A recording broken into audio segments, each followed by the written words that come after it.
In this module, we will talk about neoliberalism, its basic ideas, and how criticism is being done on neoliberalism.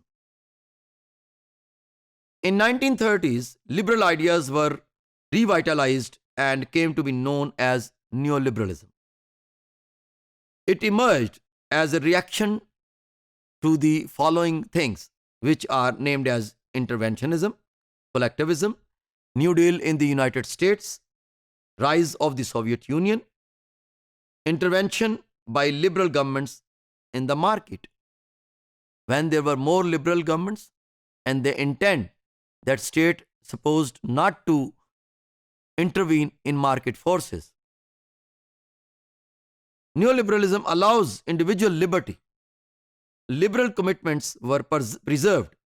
Advocates the notion of free market. Neoliberalism advocates or support the notion of free market, opposes state intervention that I earlier mentioned in the economic affairs. It talks about the limited intervention of the government in the economic market. Free market is free of all kinds of global trade barriers. Deregulation is the commitment of nation states to remove impediments and provide a conducive environment for free trade. Such attributes of free trade and deregulations are such cosmetic terms which have no pragmatic value, but definitely they work for the Western world to monopolize their other parts of the economic resources, in the other part of the world to monopolize their economic systems. Neoliberal economic globalization aims to remove all trade barriers.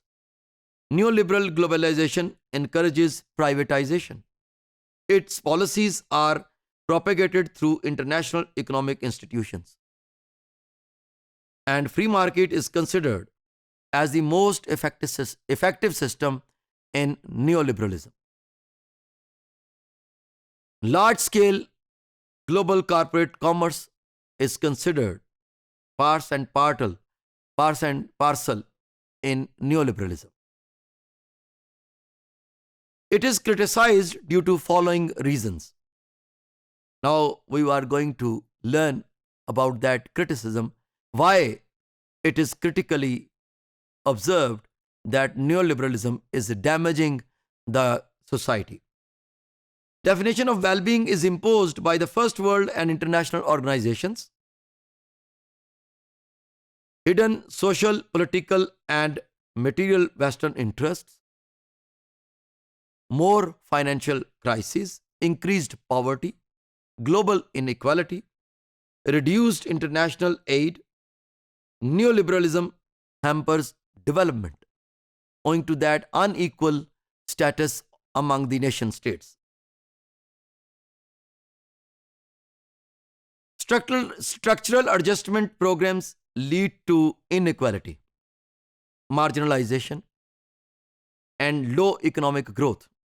Such structural adjustment programs gives, or you may say dictate, the developing part of the world that they're supposed to implement the reforms in their institutions to take aid. So, in the pursuance of that aid part, developing world easily dictated by the western part of the world.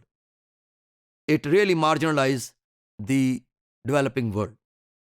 Poorer health conditions influence government policies and reduced their social welfare, because those developing countries get dictations from the international financial institutions and work according to their conditions. जब वो उनकी conditions के मुताबिक काम करते हैं तो उनके मुल्क में महंगाई होती है, जिससे अनएम्प्लॉयमेंट होती है.